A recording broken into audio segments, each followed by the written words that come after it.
right now, we've got another keynote speaker, and it's Miss Tonda.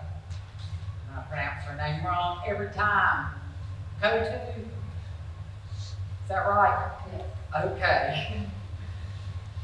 And she's my new best friend because she's an author, and I like reading.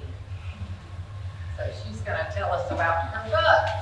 So talk to us, Miss Tonda. Hello, everyone. My name is Tonda Coutu. Can y'all hear Just her? like Honda, but with a T. I have been asked to speak about my book titled, But I'm Still Here.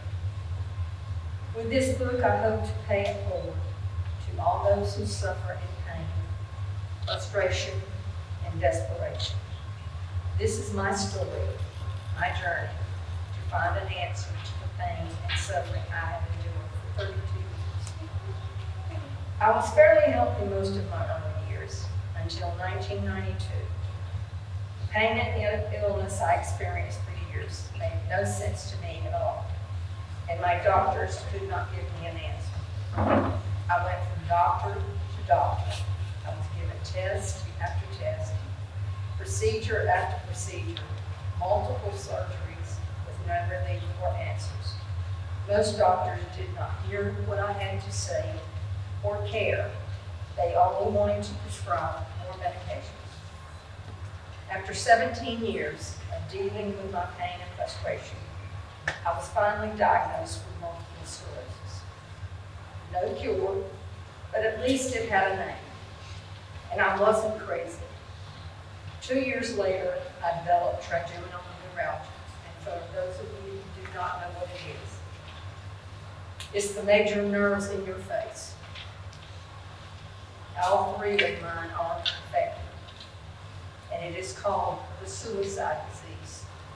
Most people who have it do not endure it and will commit suicide within 7 years. I am here to pay it forward, to let people know that even though the right side of my face had become unbearably sensitive to touch, wind, hot, cold, any type of food that made my life miserable. Imagine no one being able to touch your face for years. As I searched for someone to help me, each time I went to a doctor, I was exposed to a different type of test or procedure or given a prescription for another type of drug. I have had bone biopsies, microvascular decompression, gamma knives, acupuncture, and various other procedures I won't go into, all without success. My pit of despair grew deeper and deeper. I thought I had been through everything, but I was wrong. As I suffered the relentless pain and confusion, I considered suicide. One weekend while my husband was out of town, checking on his elderly patients' parents, I planned to end my life. I had it all planned. Little did I know that my husband had asked my daughter to check on me while he was away. She came over that afternoon, the day I planned to do it, with my 2 young granddaughters that are here today, to check on me.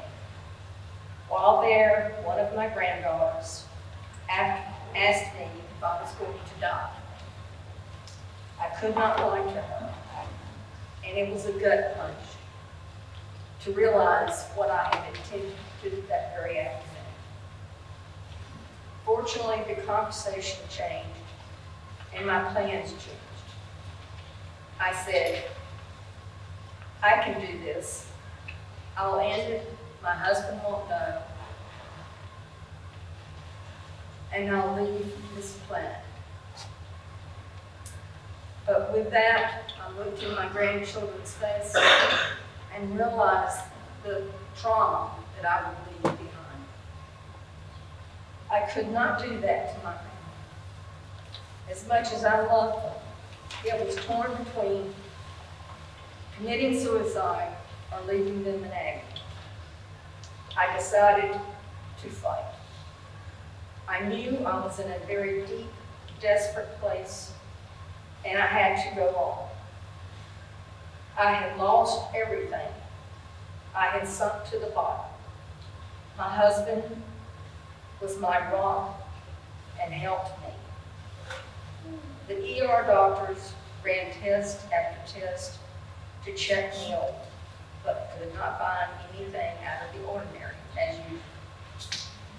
They were ready to discharge me, and the nurse told him that I needed to go to the hospital. I discovered I had passed blood. I was rechecked, and the doctor sent me to the emergency room. I was losing one of my kidneys, and I lost my spleen due to a fall in my home. A few days later, we were planning to come home, and I had a severe stomachache and was taken to a different emergency room. The doctor ran tests again, scanned my kidneys, and told me I had kidney stones. The tests were normal, and I was sent home again. Several doctors, days later, I began to have more pain and was taken back to the original hospital. Upon extensive testing, it was determined I needed to go to the hospital for 2 days. I was feeling better, walking around, and overnight I took a turn for the worse. I was admitted and sent to ICU, where I spent 4 days in the ICU unit. I was pronounced dead twice, and they brought me back. Each time I had gone through this, I had no idea that I had a blood disorder on top of my other diseases and ailments. After a month in the hospital, I was transported to a rehab facility to begin dialysis. I had to learn to walk, talk, feed myself, and depend on everyone else for my basic needs. During my month of rehab, I was determined to walk out of the center and start my life over. With the support of my husband, my family, my friends, I walked out on my own. I have had several falls since that big one, and each time I have fought back. After enduring all of the events, I'm still having terrible face pain. I had lost all hope of ever having a normal life, and I resigned myself to never getting relief. Then God stepped in and changed my life by allowing 2 doctors to direct me to the person who saved my life, Patty Lyon. If it hadn't been for her, and I understand Lonnie exactly, because I thought the same thing. I thought, she's crazy, or I'm crazy. I've really lost it. I've run off the rails. I was negative to anything she wanted to do to me, and she suggested EMDR. I had no clue as to what it was, or how it could possibly help my pain. I was very negative, very antisocial, with rude comments. When she would ask me something, I would snap back with a smiley answer. And she said, "You have PTSD." And I thought, she's really crazy. I'm not a veteran. I'm not a hero. I'm an ordinary person. But little did I know that when she started to perform the EMDR on me, how it would change my life. I was totally against it. I didn't want it done, but I sat there and watched lights, Christmas lights. That's all I could think of, Christmas lights, because it was near Christmas. And I'm thinking, I've I've really lost it. I've really lost it. I am crazy. The doctors were right. I'm crazy. And as she kept performing this sequence of events, I started to feel a change in my face and in my body. When I say it's EMDR, it's hard to describe how it changes your perspective on everything. It changed my perspective on, this is not going to work. This is just another symptom. I'll go on to the next doctor, the next cure. And as I sat there, I was into the session for about 45 minutes, I began to feel a change, a slight change coming across my face. And to describe it, to me, it's like little teardrops falling on my face, taking away the tyranny, the anguish, the pain, the anger, the hate that I had for everything.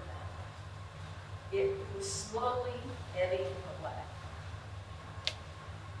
And soon the session was up, and I reached up to touch my own face, which I hadn't been able to do. And I did this. I said, oh my God, I can feel my face. I can touch my face. So we go out, my husband is in the lobby with the fire department, fire chief at that time. And I said to my husband, touch my face. He looked at me like I had lost my mind. And he touched my face for the first time in 17 years. So my book is about the trauma, the journey that I've gone through, and the help that I finally saw and looked for. And she was in my backyard, here in Salisbury all the time. And she is my Savior at this point. And I would recommend her to anyone who thinks that they cannot get any relief, cannot get any help. Talk to Miss Pat, if she can help. Thank you.